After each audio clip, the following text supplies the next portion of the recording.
Dear audience, ladies and gentlemen, welcome to the second day of the virtual book launch of the CyCon proceedings.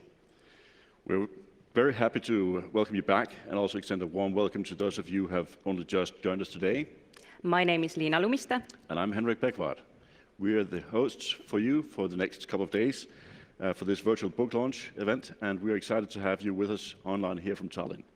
As yesterday we had insightful discussions on strategy and policy topics, today we will have two sessions dedicated to the legal articles.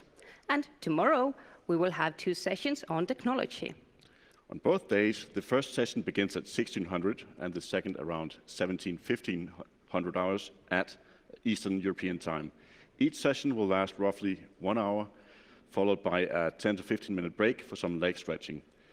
But we also urge you to share your thoughts on Twitter using the hashtags available on our webpage, such as hashtag CyCon 2020 or hashtag CCDCOE. But without further ado, let's pursue our first session. And I would like to give the floor to the moderator of the first session, Dr. Kuba Macek, who is a legal advisor at the International Committee of the Red Cross. Kuba, please, the floor is yours. Thank you, Lina. Thank you, Hendrik. Thank you very much for this kind introduction and also for the invitation. So as you have mentioned, I work for the legal division of the International Committee of the Red Cross. Now, I think for our audience, it will not be much of a surprise to hear that the mandate of the International Committee of the Red Cross, or the ICRC, is to work for the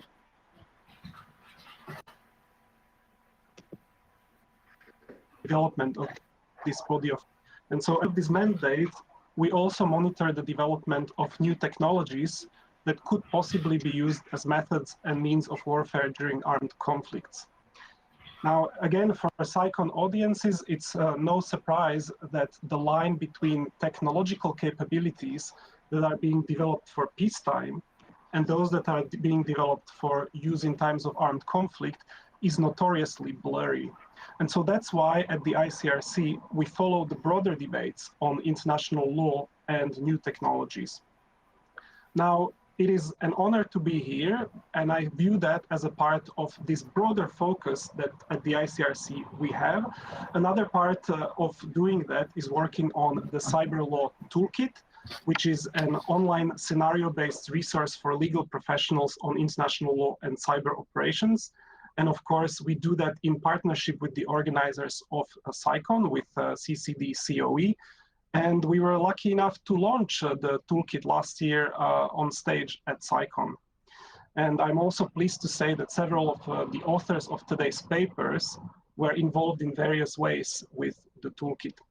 And so that brings me to what, of course, is the main point of today's session, which is to examine the legal challenges that are posed by new technologies. And so in the remainder of the session, we're going to hear from our distinguished speakers about topics of such diversity as looking at cyber retortions all the way to autonomous weapon systems.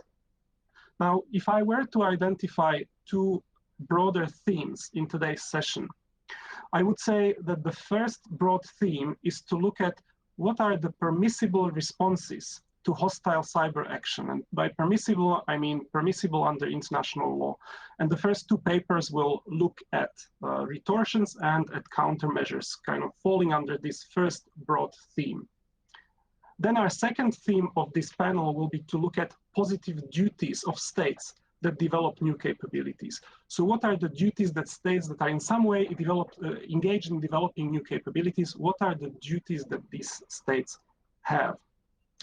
Now, a little bit of housekeeping before we turn the floor to the first of our speakers today. I'm going to do very brief introductions of our speakers only because we have very limited time. We only have 60 minutes for the entire session, and our listeners and our audience can find more information about the biographies of our speakers in the book, which is already available online. So those of the listeners who don't yet have it, I would encourage you to download, and you can find more information about all of our speakers there as well.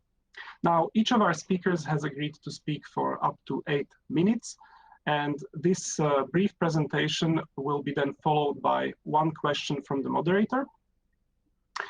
But we will be collecting questions from our audience throughout the entire session, and hopefully these time limitations will then leave us with sufficient time at the end of the session when we will, with the help of our team in Tallinn, select several questions received from the audience that we will then pose to our speakers.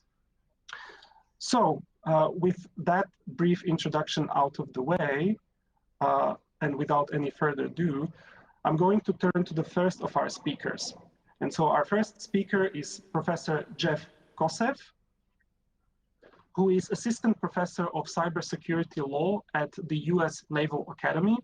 And Jeff's paper will focus on retorsion as a response to ongoing malign activities. Jeff, the floor is yours. Great, thank you so much for having me. I'll give just a few brief disclaimers. First, I don't have a lock on my office door, so there is a chance that my energetic 6-year-old might run past here. And also the more important disclaimer is that my comments today are only on my own behalf. I'm not speaking on behalf of the Naval Academy, the Department of Navy, or Department of Defense. And this paper is really a continuation of the paper that I presented at CyCon last year, which looked at the operational concept in the United States of defend forward, which is really intended to address our persistent engagement strategy of addressing sub-armed conflict, malign cyber actions. So I looked at the different prongs of defend forward, which included influence operations, gathering information, positioning on adversaries' networks to be able to leverage that position if there are hostile acts. And what I found for the legal justification was that for most of the activities, they could be justified either as countermeasures or retortion. And there's been a lot of literature about countermeasures. What I found when I was writing that paper is there was not a tremendous amount written in depth about retortion. And I tend to approach legal issues from the point of view of just how do you practically make things happen? How do you just find the legal justification for something? And what I wanted to do was flip the question of, is this a countermeasure, and say, well, first, can we see if something's retortion? Because there's basically a few very broad definitions of retortion, but retortion has some significant benefits. So my bottom line up front for the paper is that when you're examining the legal basis for a response to sub-armed conflict aggression, first look at whether it could qualify as retortion. And the shorter bottom line is retortion has fewer limits if an action qualifies, if a response qualifies as retortion. And my reasoning to understand, you first have to look at some of the limitations of countermeasures. Perhaps the biggest limitation is they have to be in response to and conducted to cease the adversary's violation of the target state's international legal obligations. And the challenge here, and this has been written about in great depth in a number of CyCon papers, is that there's still some substantial debate about issues such as whether sovereignty is a principle or a standalone rule, what violates the non-intervention principle. And so there is some legal uncertainty. And there's also some factual uncertainty when you come down to the difficulty of attribution. So in addition to those, there are some operational constraints. As I mentioned, countermeasures can only be taken to induce the state to comply with international legal obligations. They have duration requirements, proportionality, meaning that they can only be commensurate with the injury suffered, the notification requirement, and as was discussed in the keynote speech at last CyCon, there's some debate about whether collective countermeasures are permissible. I know Estonia's position is that there is some substantial debate about that. So there are limitations and uncertainty in terms of countermeasures. So I looked at, okay, what is retortion? And the definition from the draft articles is unfriendly conduct, which is not inconsistent with any international obligation of the state engaging in it, even though it may be a response to an internationally wrongful act. So there's a big limitation on retortion in that it can't be inconsistent with international legal obligations. So that is the big difference and sort of the disadvantage of using retortion. But what I want to look at is, well, there might be things that could be justified absent any malign actions. So if that is the case, can those qualify as retortion and therefore not face the operational limits of countermeasures? And that gives you more flexibility. Now, obviously, there are some political and pragmatic concerns. Yes, while there might not be an explicit proportionality rule for retortion,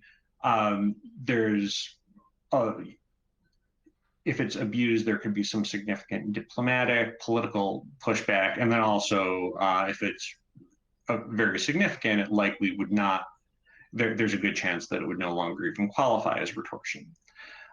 So I looked at some examples of potential retortion in response to malign cyber actions. The classic example is pressure via international relations, sanctions. That's often what's given as retortion. But I wanted to look beyond that and see what else might be able to be done. And a lot of the defend forward operational concept can qualify as retortion. So one of the components of defend forward is warning, being able to gather information. So there is some debate about at what level of accessing information on the adversary's systems, at what point does that cross the boundaries of international law? Obviously, the general understanding is that cyber espionage does comply with international law, although there's some pushback and also some concerns about whether if damage is caused while conducting the operations. But that's one area where it can be justifiable under international law. Something else would be the use of honeypots and sinkholes on your own systems to be able to attract malicious activity, to either gather information or divert it from a target. My analysis and some other analysis would be that's cited in the paper would be that that's likely not in violation of international legal obligations, so that could qualify as retortion. Influencing campaigns, sending messages to cyber operators, there could, depending on what the messages say, there could possibly be some international humanitarian law issues, but if it's just saying, hey, we know you're there, I think that very well could qualify as retortion. Positioning, that's a little closer, depending on sort of what you do. If you're leveraging your position on the adversary's network, that likely could have to be justified as a countermeasure. But I think that's a close call, and it still could be retortion. And then finally, slowing down the adversary, for example, if you change their passwords, to make operations more difficult, that starts to cross the line depending on your view of sovereignty, and that might have to be countermeasured, but you also could justify that as retortion. So I think my 8 minutes is just about up, and that's basically the summary of my paper, and I look forward to discussing it. Thank you, Jeff, and thank you for sticking to the time. So let me just pose one question. I really enjoyed reading your paper in detail, and there is a point that you made also during this presentation where you said, and I think I'm quoting almost exactly, that retorsion has fewer limits than countermeasures. Now, obviously, we'll look at countermeasures in the next paper, but when you talk about these limits on retorsion, I take it you mean legal limits, and that's also how you phrased it in your paper, where you said that there aren't as many legal restrictions on the purpose, duration, and character of retorsions as there are on countermeasures. Now, what would you say to those who would argue that retorsions as such are not restricted at all by legal restrictions, as long as they meet, of course, the definitional requirement, which is that they are not internationally unlawful? So as long as we agree on that, that the step to be taken, and you have listed a number of very useful examples, as long as we agree that those are not unlawful under international law, are there any other requirements that the law places on such steps? And if so, what would they be in the cyber context on your conceptualization? Well, so just speaking in terms of international law, there might be some domestic law issues as well, but for international law, there's one big limit, which is that they must comply with international law and comply with international legal obligations, and that's that's the one big limit. It's significant. Sure. I think the limits are more not as legal as they are more pragmatic and political.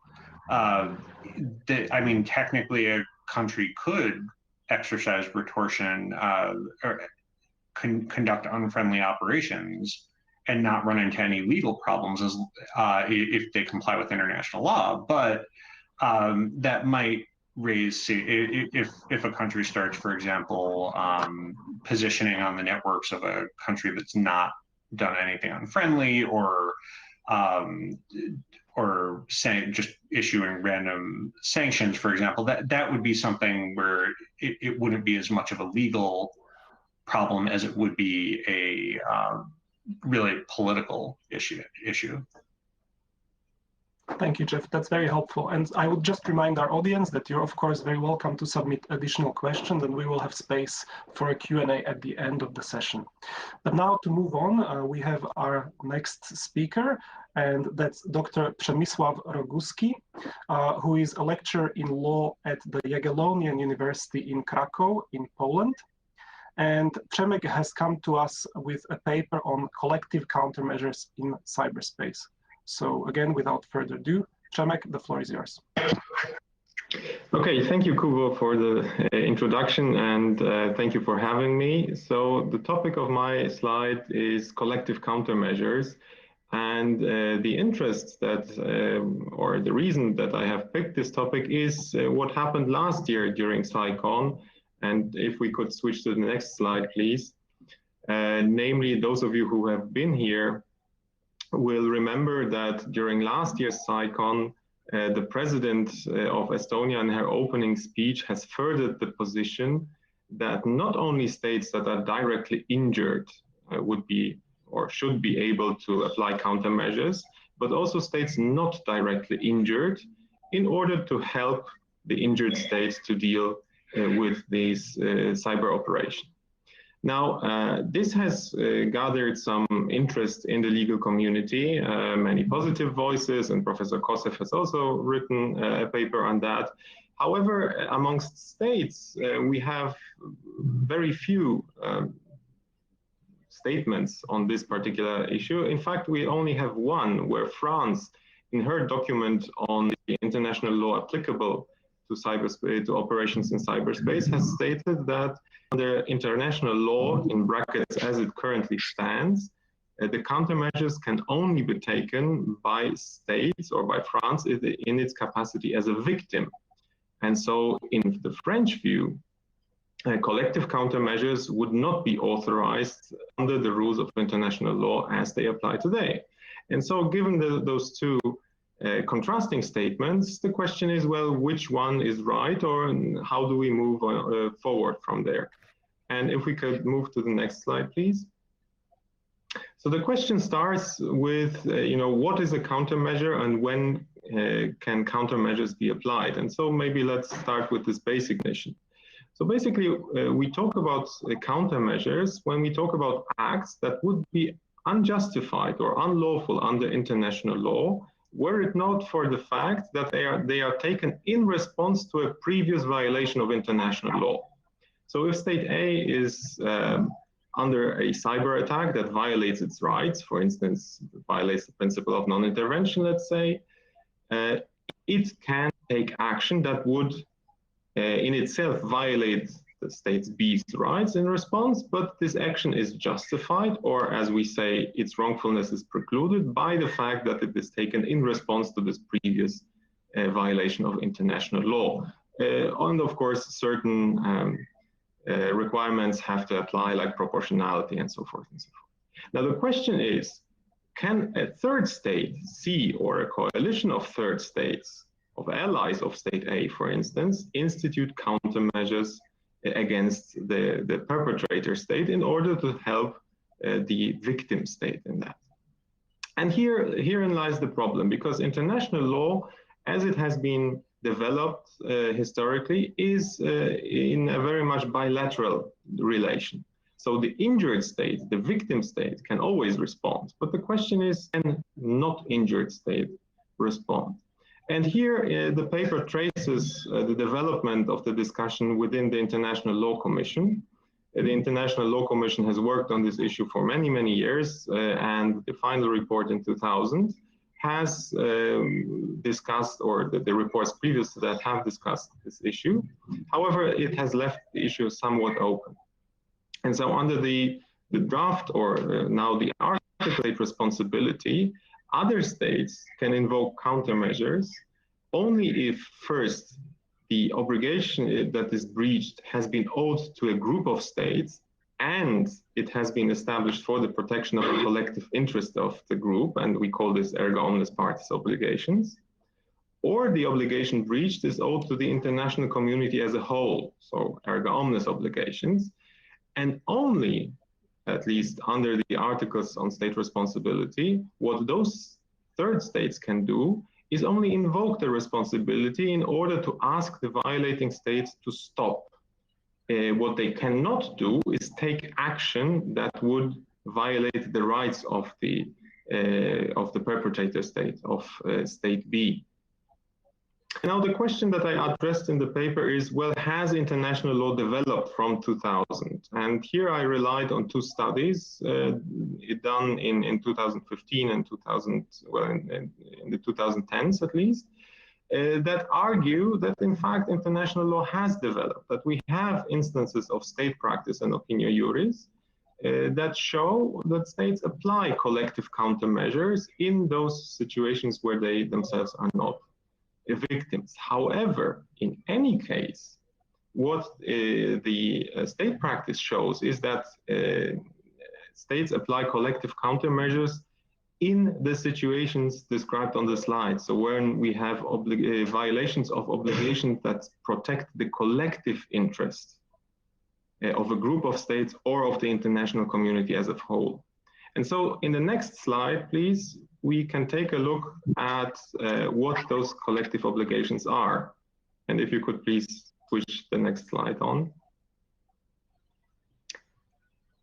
So on your left, you see obligations, typical obligations of erga omnes character or erga omnes partis character. And there you see that those obligations like prohibition of aggression, genocide, protection from slavery, racial discrimination, and so forth, are indeed meant to protect the interests of a larger group of states or of the international community as a whole. However, if we take a look at the right side, at obligations that are typically violated by cyber attacks, so the rights of the victim state, like the principle of non-intervention, the protection from the use of force, the victim state's rights to protection of its territorial sovereignty, if we indeed find that sovereignty is a rule applicable to cyberspace and not only a principle, due diligence rights and so forth. You will see that most of those erga omnes obligations are not typically violated in cyber attack situations. And so the question is now, will we have any typical or any new obligations of erga omnes character that would apply to cyberspace? And upon a review, and please next slide, upon a review of what has been proposed since, I have identified one principle which is not yet, but may become this collective interest rule. This rule that is protecting a collective interest, namely the rule to protect the public core of the internet. So DNS servers, root servers, the system upon which the internet functions in itself. It has gathered support in the international community It has gathered endorsements from many states in the Paris call. It is included in Principle 2. And it has gathered support in legislation, for instance, in the European Union Cybersecurity Act. However, we are not there yet in order to find that this is indeed a solidified rule of erga omnes character that would apply and the violation of which would allow third states to conduct collective countermeasures. And so in the final slide, and to conclude, upon a review of the available state practice, opinio juris, and the examples given, in the paper I conclude that we can say first that international law has moved into the direction of allowing collective countermeasures, however, only in situations of violations of erga omnes or erga omnes partes obligations. So we need to identify obligations that protect collective interests. Secondly, most cyber attacks do not violate such norms. They are in a bilateral situation where only the right of one state is violated. And therefore, in most cases, collective countermeasures would not be permitted against most cyber attacks. And of course, that is the brief conclusion of a much longer paper. Thank you, Przemek. Thank you very much. And also thank you for sticking to the time limits. I am reliably informed from the studio that we have quite a good following online, but so far no questions submitted. So I would just encourage people who are watching us from the comfort of their homes, feel free to submit questions that we will reflect on in just a few minutes. In the meantime, Przemek, I have one question also, just to quickly follow up on your paper. I think you're very right to refer to the work of the International Law Commission, and I agree that it's a useful endeavor to look at how the general law of state responsibility has evolved after 2001, after the draft articles were completed. But there is maybe another question, because obviously the draft articles did not consider the question whether they apply in cyberspace. That was just not on many people's minds in 2001. There is this foundational question whether the law of state responsibility applies also to cyber operations. And many of us took that to be granted, but since your paper was finalized, as I know you know, there have been some voices questioning whether there is this international consensus. So my question to you is, do you think we need to return a little bit back to the basics before we can address these more advanced questions of the exact contours of the law of countermeasures? What's your take on that? Well, my take would be yes and no. First, you may recall, or the followers may know that, for instance, during the last OEWG session, China, in its comments on the pre-draft report, indeed denied the applicability of the law of state responsibility, not only to cyberspace, but altogether, which was kind of a shock. However, as you rightly pointed out, Kubo, now most of us rely on the 2015 GGE report, on the consensus report, also shared by China at the time, where states agreed that the law of state responsibility applies in cyberspace and to cyber operations. So in that sense, I would say we should not go back to the roots in the sense to question whether state responsibility is applicable to conduct in cyberspace at all. What we could do and probably should do is better define the legal foundations of why we apply this particular set of rules by virtue of analogy to conduct in cyberspace. And here I would like, for instance, to point the readers to the Czech submissions during the OEWG proceedings, where the Czech representative has clearly stated upon which legal rule they are relying in order to apply existing rules of international law to cyberspace. Namely, they referred to the ICJ Namibia decision and also to the Vienna Convention on the law of treaties. And so I think maybe we should describe better the applicable legal regime for transposing the rules to cyberspace, but we should not revisit each rule one by one. Thank you, Przemek. Thank you. That's very helpful and very illuminating. And I hope we will have a chance to return to that as well during the Q&A.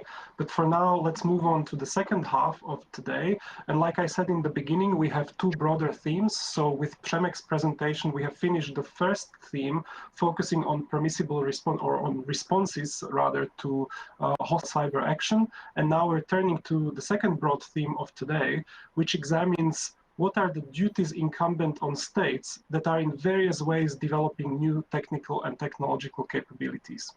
And so our third speaker today is Ivana Kudlačková, and Ivana is a research fellow at the Institute of Law and Technology at Masaryk University in Brno. So we go south from Krakow and we go to the Czech Republic. And Ivana comes to us with a co-authored paper on the topic cyber weapons review in situations below the threshold of armed conflict. Ivana, over to you. So thank you very much, Kubo, for passing me the floor. And first and foremost, I think I would like to say a big thank to other co-authors of the paper, Colonel David Wallace from the West Point from the US, and Kubo and Jakub Harasta also from Masaryk University. So very big thank you to these co-authors. So in the following minutes, I would like to briefly introduce the topic of the regulation of cyber weapons under international law, more specifically the review of cyber weapons intended for the use below the threshold of armed conflict. So to do so, first I'm going to be introducing some definitional approaches to cyber weapons and also our working definition of cyber weapons. Then I'm going to be describing some scenarios governed by different legal regimes when a state intends to deploy a cyber weapon. So when we define a cyber weapon, there are basically two main trends. The first focuses on the intended target of the cyber weapon and on weapon's ability to actually cause damage. The second trend simply refers to some cyber incidents without providing the term cyber weapon. So authors very often mention Stuxnet, the DDoS attacks on Estonia in 2007, or the use of malware Shamoon against Saudi Aramco, but with no clear subsequent common criteria to actually establish a definition of a cyber weapon. In our working definition, we distinguish between cyber weapons and cyber systems. A weapon is one of the aspects of a cyber system, and the cyber weapon is used to actually cause damage or destruction to objects or injury or death to persons. So cyber systems can be used to deliver harmful software to targeted systems. And some of the harmful software might ultimately be a weapon. Therefore, we use the term software for scenarios as to capture the situation below the threshold of armed conflict. And we aim to reserve the term cyber weapon only for the context of international armed conflict. The term weapon carries normative meaning, pointing us directly to the Article 36 of the Additional Protocol 1. Automatically, it triggers the requirement to conduct a formalized weapon review to determine whether employment of a weapon would, in some or all circumstances, be prohibited by Additional Protocol 1 or by any other rule of international law. We therefore believe that software review, in broader terms, reflects the ratio of the already existing legal framework. In our paper, we present a scenario-based analysis involving the hypothetical escalation of conflict between two fictional states, Berelia and Crimsonia. We follow the two tracks in our analysis. First, we deal with relationship between state and its citizens, and then between two states engaged in hypothetical escalation. So regarding the state versus citizen track, any state must be aware of its human rights obligation stemming from international treaties. If there is an exceptional situation of crisis or emergency, there is actually an option allowing derogation from such obligations. Therefore, prior to the deployment of software, a state should ensure that its actual deployment will not violate the human rights of its citizens. So this could be done by conducting a legal review of software against relevant legal obligations and possible derogations in a state of emergency. In case of state versus states interactions, we lay down several scenarios. The first one is why. So this is one of the many unsettled issues. Is software actually capable of causing physical damage or loss of functionality or infringement upon territorial integrity? In our paper, we bypass this issue by suggesting a software review that focuses on the question of whether the targeted state will perceive the cyber operation as violation of sovereignty rather than settling the issue for good. A situation might be further escalated to a point when an issue of non-intervention comes into forefront. So non-intervention basically means or deals with the decision-making capacity of a state to formulate policies in relation to its internal and external affairs. But it's important to keep in mind that only coercive acts reaching a sufficient level of magnitude and intending a targeted state to change its policy are legally relevant. However, this threshold is always fluid and context dependent. We might also imagine that a situation is further escalated by remote destruction of data. Taking into consideration the context, in some situations, states' reactions might push the whole conflict over the threshold of before using software that might lead to a violation of the prohibition of the use of force. States should actually conduct a legal review to assess the possible consequences to determine whether a particular cyber operation may lead to violation of Article 2, Paragraph 4 of the United Nations Charter. And furthermore, Article 51 of the UN Charter, which grants a victim state the option to respond with force, comes into play. So last but not least, when a situation leads into a state of armed conflict, the norms of IHL, of international humanitarian law, are also triggered. So then all states, whether they have ratified Additional Protocol 1 or not, are required to ensure that the means of warfare they acquire or use comply with of international humanitarian law.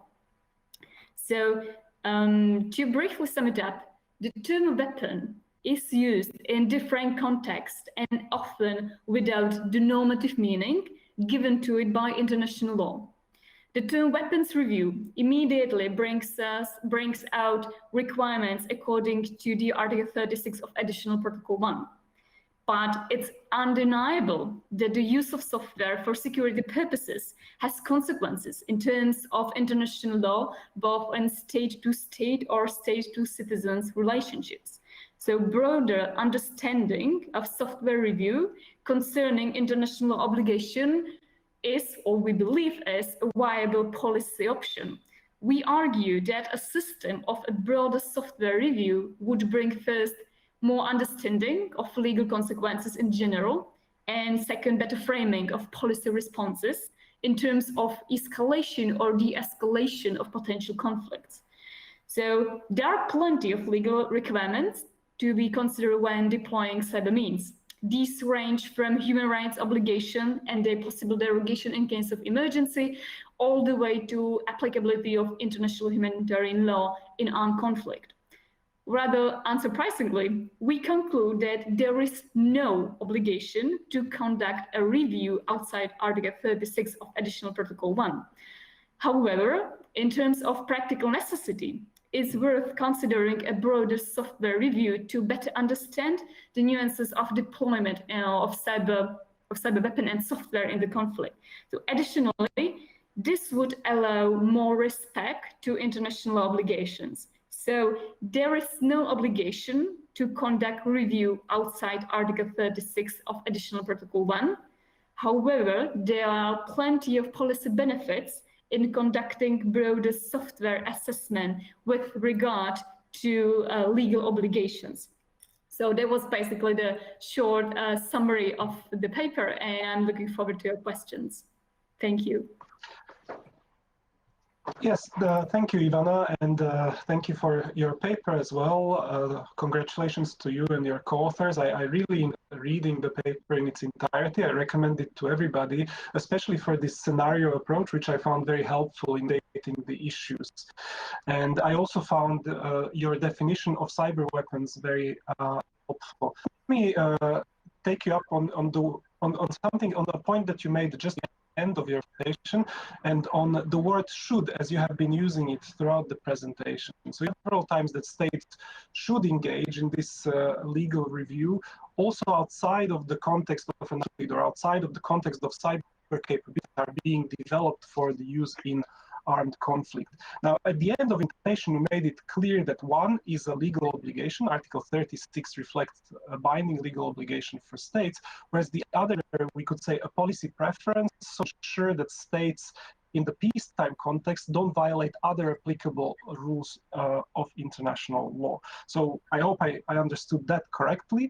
And if so, my question to you would be, do you believe that it's useful or desirable for states to translate or convert this policy preference, so something that they should do as a matter of good policy, should they convert it into a legal obligation akin to Article 36, but for peacetime context? And if this would be meaningful, desirable, then what would be the trajectory, how they should do that review? Thank you for the question. So in general, the answer could be quite straightforward, and it would be yes. But I think it's necessary to take into consideration several remarks. So nowadays, some states have already published their statements concerning applicability of international law in cyberspace. But when we carefully look at these statements, they are focused on very general legal issues, for instance, such as violation of sovereignty through cyber means. And none of these statements deals with some specific issues, such as software review or even weapons review in cyber context. So, but when we realize states are sovereign entities in charge of international lawmaking, there could actually be a state or a group of states which could endeavor to initiate discussion concerning software review among states. I believe that especially states which already published some statements concerning applicability of international law in cyberspace. So I would be really aware to say how the states should do it, because I believe that states are still sovereign entities in charge of making international law. Certainly, the discussion could be initiated, for instance, by ICRC or some other organizations, but I think that international community has to be ready to make such a decision, to accept a requirement of software review. And moreover, I'm not pretty sure that states are ready to maybe at least initiate a discussion right now. But I believe that this process and maybe the unwillingness of states these days or these years could be or will be accelerated if states witness a serious cyber incident which reveals the practical necessity to conduct software review. And maybe states will resort to, let's say, reactive lawmaking approach in response to a cyber incident. So I'm really aware to say what states should do, because states are in charge of lawmaking activities. But I think it would be great to at least initiate the discussion about cyber weapons review or broader software review.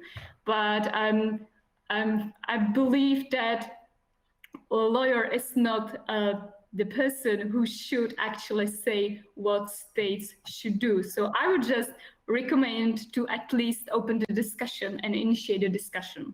That's it. Thank you, Ivana. And I agree with you that a lot of the development of the law has been very reactive in its nature. And thank you also for the suggestion that the ICRC should take this up. Certainly discuss it with my colleagues after the session. But we are for time. Thank you for your answer, and let's move on to our fourth speaker. And so that's continuing on the same second theme of this session. We will have Alexi Kayander as our fourth speaker today. Alexi, I understand, is speaking actually from Tallinn. Alexi is an MA candidate at the Tallinn University of Technology, and he comes to us also with an authored paper.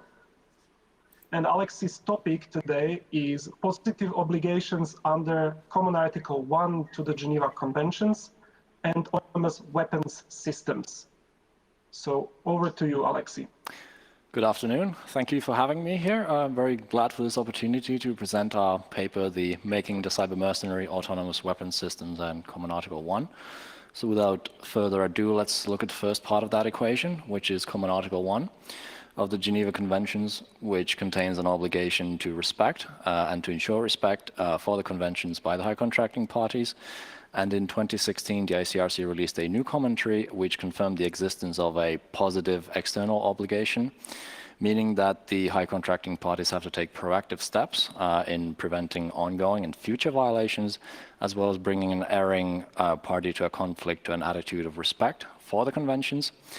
And in this regard, the parties must use their influence and do everything in their power to prevent those future and ongoing violations. And in our paper, we examined how will this obligation affect states that are supplying autonomous weapons systems. But before we get to that, we should have a look at the other side of that equation, which is the autonomous weapons systems themselves. So an autonomous weapons system can be defined as a system that can independently identify and make the decision to engage targets. But it should be noted that not all autonomous weapon systems are created equally, in the sense that their physical manifestations can vary quite significantly, from, for example, a missile defense system to a dreaded killer drone. And because of that, their risk profiles for foreseeable violations of IHL also vary quite significantly. And therefore, it is important to emphasize that autonomous weapon systems cannot be generalized merely by the fact that they're autonomous, but you actually do have to look at the risk profile associated with that particular physical manifestation of an autonomous weapons system. Now, the decision-making of these systems will be most likely a combination of pre-programmed instructions as well as learned behavior. And now when we bring back that obligation to ensure respect for the conventions, an obvious solution for a supplying state might be that they would pre-program their supplied systems to such a degree that they can't possibly ever be used in violation of the relevant rules of war. However, not merely from a technological point of view, but also from a point of view of the complexity of the scenarios that some of these systems may find themselves in, that is most likely not a feasible option, at least for the near future, for these sort of very rigid, well-defined laws that you might find in, for example, Asimov's 3 laws. So the first one being that a robot cannot cause a human to come to harm through its action or inaction, nor can it harm it directly, which obviously for an autonomous weapons system context would have to be slightly different, but it could be, for example, that the system could never destroy civilian infrastructure, which would cause problems the moment that system would come into contact with, for example, an object of dual purpose, say a civilian bridge that was built by civilians, which could be a legitimate military target depending on the circumstances. So in that sense, this possibility pre-program would most likely not definitively eliminate the possibility of autonomous weapon systems supplied autonomous weapon systems causing violations. Which leads us to the next possibility, which is tethering, which is defined in the context of this paper as the capacity to remotely disable, monitor, or take control of supplied autonomous weapon systems. And now the question is this something that would be required by Common Article 1 or could be justified by reference to Common Article 1? Now, arguably, there is a compelling legal argument that could be made for this, in the sense that it would be very effective at preventing ongoing violations as well as future violations, not merely by those autonomous weapon systems themselves, but the whole military of the state that is using them, because the possibility of disabling possibly a substantial number of autonomous weapon systems used by that state would create leverage and a deterrent for that state to start committing violations in the first place, because doing that would have significant negative effects on them. However, there is a second part to this, which is what I refer to as the Swiss mercenary of old / cyber mercenary analogy. The first part refers to the Swiss mercenaries of the 1500s, whose use would come with certain conditions, such as if the Swiss Confederacy was under attack, then those mercenaries could be recalled to defend their homeland. So a prudent user of those mercenaries would understand that they cannot rely on these troops in all circumstances, that they will always have this link to their homeland, meaning that in the modern context, these autonomous weapon systems that are tethered would similarly have a connection, in this case the tether, back to their state of origin, which would mean that they can't be relied on in all circumstances in a similar fashion. Obviously, those circumstances could vary from when that state that is using those systems is committing violations of IHL, or it could be a conflict with the state that originally supplied those systems.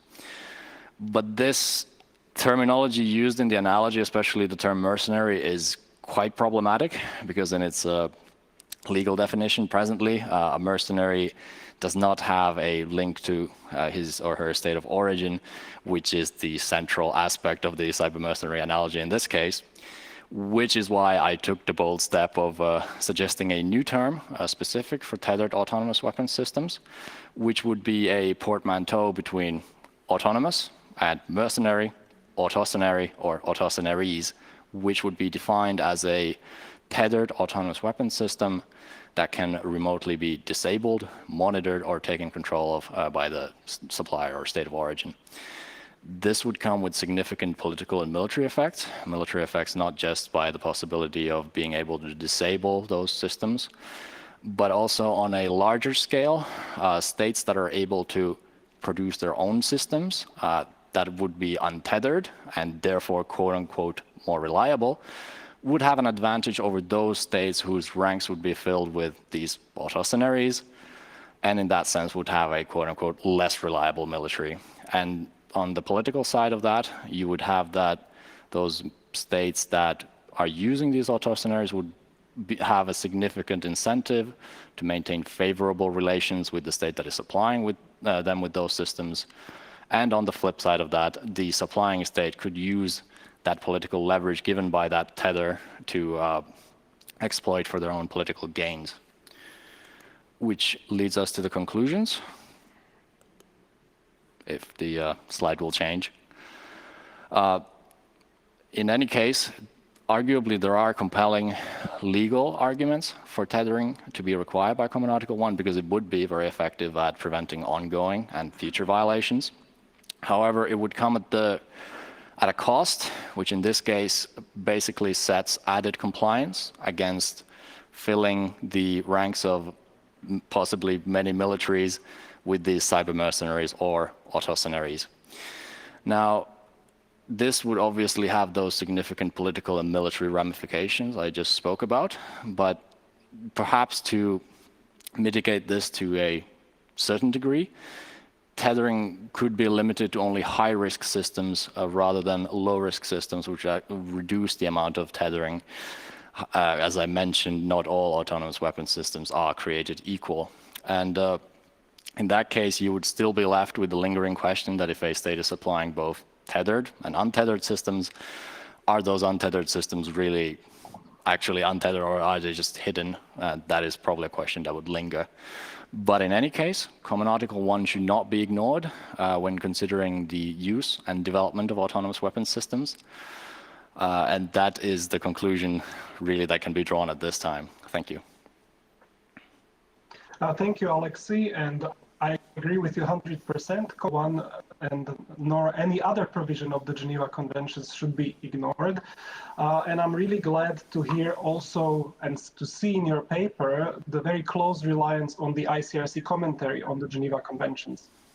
Now, my question relates to the relationship between technical feasibility and reasonableness. And so, as you all know, in the interpretation of the ICRC commentary, the politic obligation under Common Article 1 is limited by saying that states are only required to do what is reasonably in their power. Now, in your paper, you seem to suggest that in the context of the autonomous systems, those measures are technically feasible, are also within the reasonable power of the supplying state. But I would put it to you that there's a difference between things that are quite easily technically implementable, like pre-programming, and then the extreme versions of tethering on the other side that you speak of, such as constant monitoring and constant vigilance.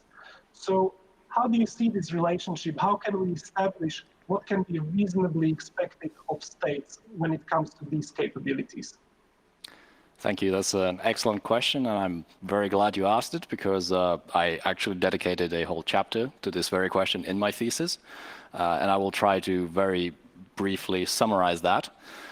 In my presentation, when I mentioned tethering, I did mention that remote control, monitoring, and disabling as if they were all measures of equal reasonableness, whereas in reality, they're not. They have to be examined each individually. In this context, if we start off with monitoring. Monitoring by itself couldn't really prevent ongoing violations. It would be highly invasive, as it would give the possibility to conduct espionage.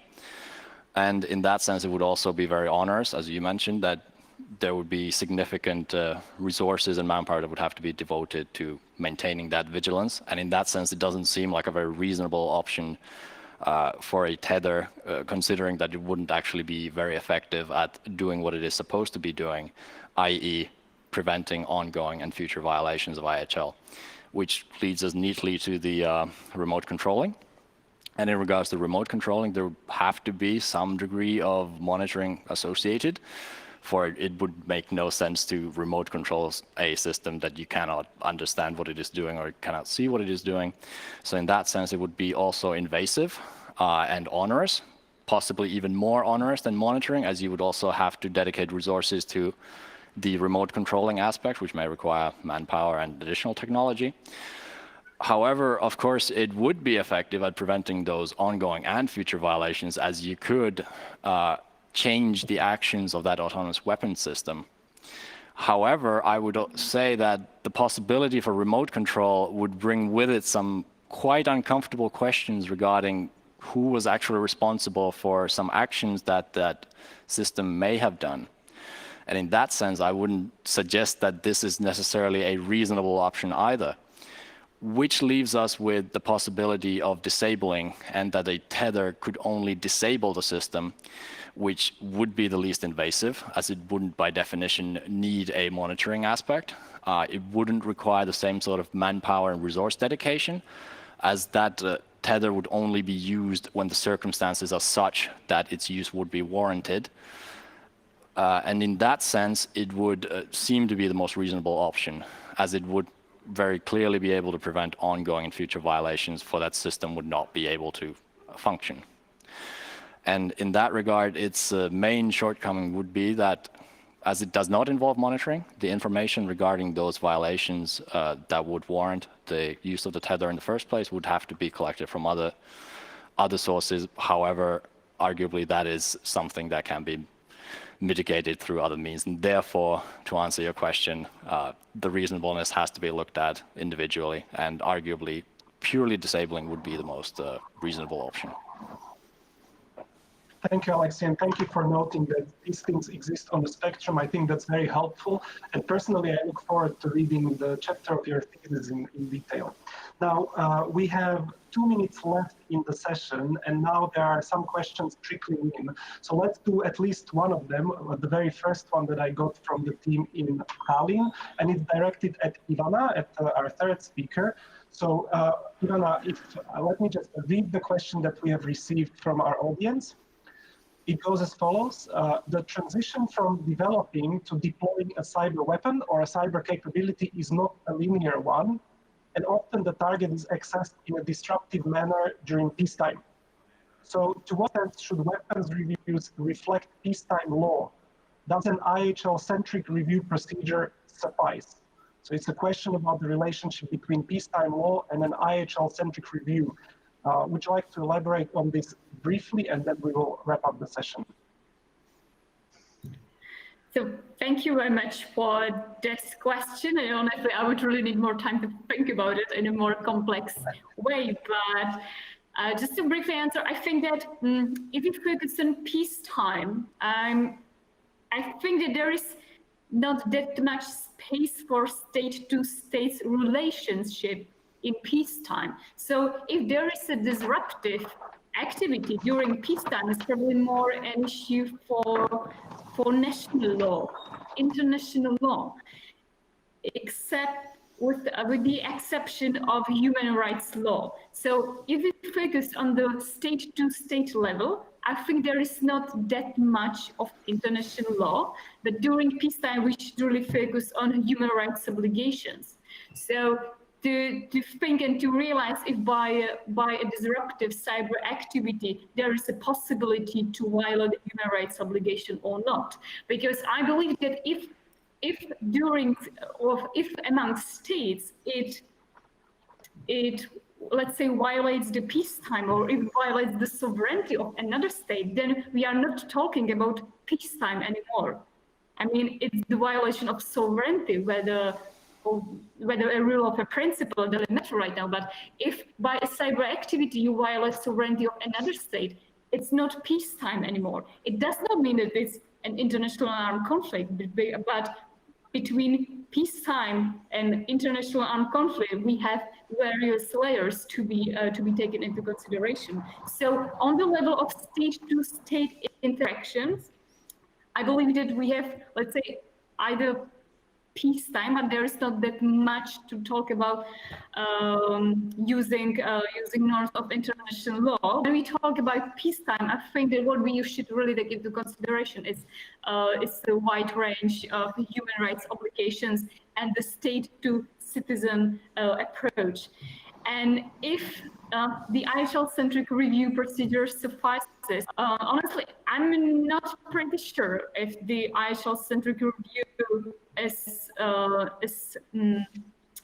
enough or not, or if it suffices or not, because the IHL-centric review was proposed for a different situation. So I'm not pretty sure that we can really draw inspiration from the IHL-centric review.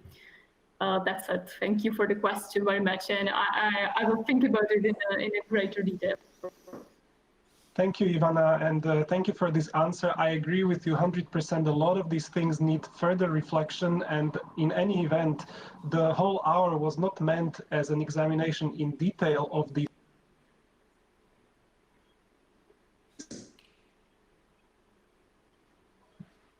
purpose. I all and I hold them to everybody who's listening to us, and I got them telling that we have to wrap up. You know, congratulations once again. If this session was truly happening in Tallinn as they usually are in CyCon, I would now be saying, and let's see you all during the coffee break, where nice cake and a cup of and continue chatting. Now, today that won't be possible, but in any event, I really enjoyed this session, and I'm going to pass the word back to Tallinn, and I look forward to the next law panel, which will start in about 15 minutes from now. Thank you all. Thank you, Kubo, for moderating the session. And of course, thanks to our speakers, distinguished speakers, for this very exciting presentations and discussion. Yeah, and as Kubo mentioned, it is now time for a coffee break where you may stretch your legs and we can reset the stage. We will be back again at 1500 hours Eastern European time, ready for the second and final session of the legal day. Thank you.